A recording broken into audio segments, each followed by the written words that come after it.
po, sir. So, I trust na yung barangay po will give the necessary protection and assistance muna to the family. Is that okay? Yes po, sir. Sabi niya, umalis daw ako sa bahay. Dahil kapag hindi daw ako umalis, papatayin niya ako paulit-ulit niya ang sinasabi.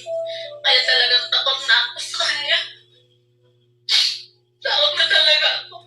Hindi pa ako makatulog ng maayos sa gabi. Hindi ako makakain. Dahil sa takot ko sa kanya. Takot na talaga ako sa kanya. Ayoko na. Base po sa nabanggit niyo po, karapatan na po ninyo na magsampa ng kasong kriminal laban dito kay Sir Arsenio Pokno. Kung gusto po ninyo, natatakot kayo for yourself, sa security po ninyo, we have the protection order. Pero kung talagang gusto na ninyong ipakulong, itong si Sir Gusto Arsenio. ko talaga, sir. Takot na talaga ako. Hindi ako makatulog ng maayos sa gabi dahil sa takot ko. Attorney, kaya po, maikwento ka lang, kahapon po tinawagan namin si Ma'am. And actually, nagpapasalamat pa siya na tumawag tayo sa kanya. At sinabi nga po namin na, Ma'am, andito nga po yung inyong asawa. Nagpaparescue si Ma'am. Sabi niya, Ma'am, sunduin niyo po kami dito. Gusto rin namin siyang makausap. Gusto rin po namin kayong makausap para po humingi ng tulong para kay Sir Arsenio. Talagang sinasabi po ni Ma'am na mahirap daw po yung pinagdadaanan nila. Talagang iba siya. Hindi niya naririnig ang sinasabi ko. Takot talaga ako sa kanya. Ipakulong ko na. Decision po ninyo na ipakulong na si Sir Arsenio. Kami naman po dito, tutulong para magsampa po ng demanda. Wala akong lalaki. Wala. Malalaman naman po natin yan, ha? Doon sa DNA. Sir. Pero sir, in the meantime, karapatan ng misis po ninyo to file under vowsy, kami po ay tutulong sa kanya. Itutuloy ko, sir.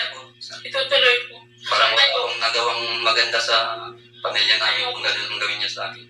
Yung hirap ko sir sa talagang mahirap yung ginagawa ko para sa pamilya namin. Ito po yung sinasabi naman sa batas natin. Sir, hindi porket naghirap po kayo for your family does not entitle you. Hindi na po ninyo karapatan na manakit na lang ng pamilya po ninyo. Kahit ano pang hirap mo bilang tatay, karapatan po nila na maging ligtas sa sarili nilang tahanan from their own father, from their own husbands. Okay? Huwag po nating gaslight itong misis po ninyo. Okay?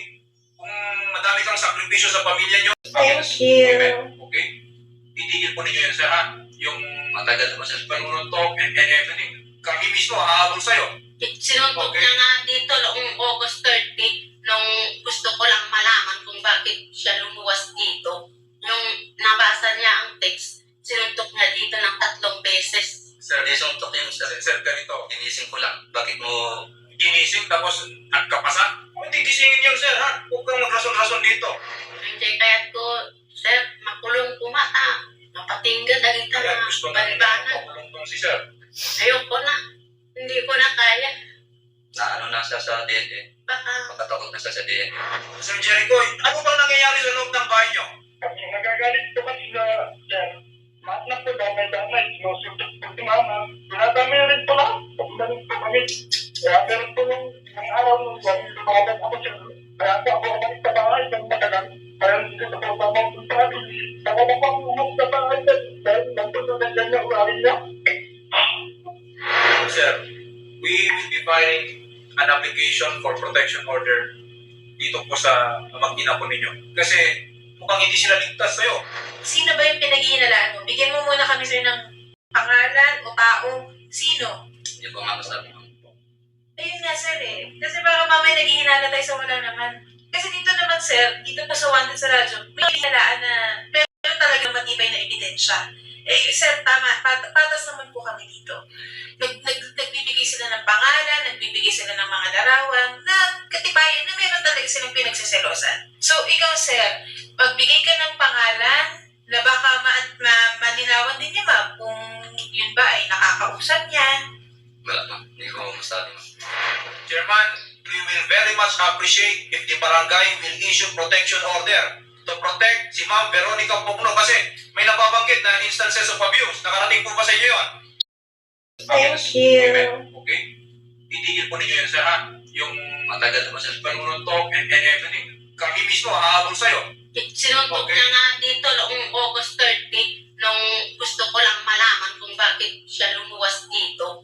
Nung nabasa niya ang text, sinuntok niya dito ng 3 beses. Sir, Hindi suntok yun, sir. sir, ganito. Ginising ko lang. Bakit mo... Ginising tapos nagkapasa. Hindi gisingin yun, sir, ha? Huwag kang magrason-rason dito. Hindi kaya ko, sir, makulong ko mata.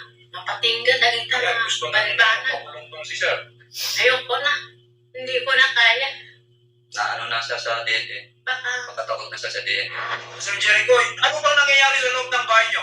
Kami nagagalit po kasi na, sir, lahat na po damay-damay, sinusuntok po si mama. Dinadami rin po lahat. Pagdating po kami. Kaya meron po ng araw nung gawin, lumaban ako sir. Kaya po ako umalis sa bahay ng matagal. Kaya hindi ko po sa mga puntahan. Saka na po ako umalis sa bahay sir. Dahil nagpunta na dyan yung ugali niya.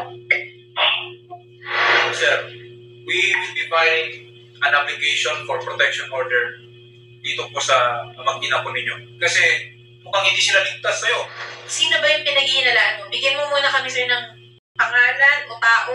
Sino? Hindi ko nga masabi. Ayun nga sir eh. Kasi baka mamaya naghihinala tayo sa wala naman. Kasi dito naman sir, dito pa sa Wanted sa radyo, may hinalaan na meron talagang matibay na ebidensya. Eh sir, tama, patas naman po kami dito. Nagbibigay sila ng pangalan, nagbibigay sila ng mga larawan na katibayan na meron talaga silang pinagsiselosan. So ikaw sir, magbigay ka ng pangalan na baka maninawan din niya ma'am kung yun ba ay nakakausap niya. Wala na. Hindi ko masabi.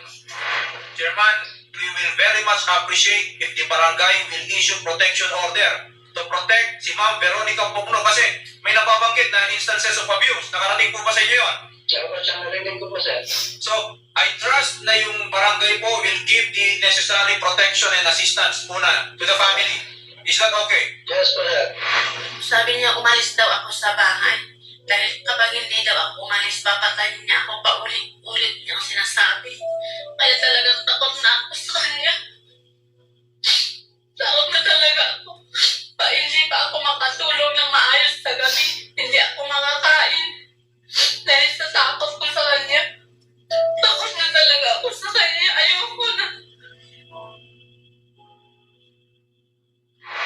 Base po sa nabanggit niyo po, karapatan na po ninyo na magsampa ng kasong kriminal laban dito kay Sir Arsenio Pugno. Kung gusto po ninyo, natatakot kayo for yourself, sa security po ninyo, we have the protection order. Pero kung talagang gusto na ninyong ipakulong, itong si Sir Gusto Arsenio. ko talaga, sir. Takot na talaga ako. Hindi ako makatulog ng maayos sa gabi dahil sa takot ko. Attorney, kaya po, maikwento ka lang, kahapon po tinawagan namin si Ma'am. And actually, nagpapasalamat pa siya na tumawag tayo sa kanya. At sinabi nga po namin na, Ma'am, andito nga po yung inyong asawa. Nagpaparescue si Ma'am. Sabi niya, Ma'am, sunduin niyo po kami dito. Gusto rin namin siyang makausap. Gusto rin po namin kayong makausap para po humingi ng tulong para kay Sir Arsenio. Talagang sinasabi po ni Ma'am na mahirap daw po yung pinagdadaanan nila. Talagang iba siya. Hindi niya naririnig ang sinasabi ko. Takot talaga ako sa kanya. Ipakulong ko na. Decision po ninyo na ipakulong na si Sir Arsenio. Eh kami naman po dito, tutulong para magsampa po ng demanda. Wala akong lalaki. Wala. Malalaman naman po natin yan, ha? Doon sa DNA. Sir. Pero sir, in the meantime, karapatan ng misis po ninyo to file under vowsy, kami po ay tutulong sa kanya. Itutuloy ko, sir. Itutuloy ko. Parang wala akong nagawang maganda sa pamilya namin kung ganun ang gawin niya sa akin. Yung hirap ko sir sa talagang mahirap yung ginagawa ko para sa pamilya namin. Ito po yung sinasabi naman sa batas natin. Sir, hindi porket naghirap po kayo for your family does not entitle you. Hindi na po ninyo karapatan na manakit na lang ng pamilya po ninyo. Kahit ano pang hirap mo bilang tatay, karapatan po nila na maging ligtas sa sarili nilang tahanan from their own father, from their own husbands. Okay? Huwag po nating gaslight tong misis po ninyo. Okay? Kung madami kang sakripisyo sa pamilya nyo,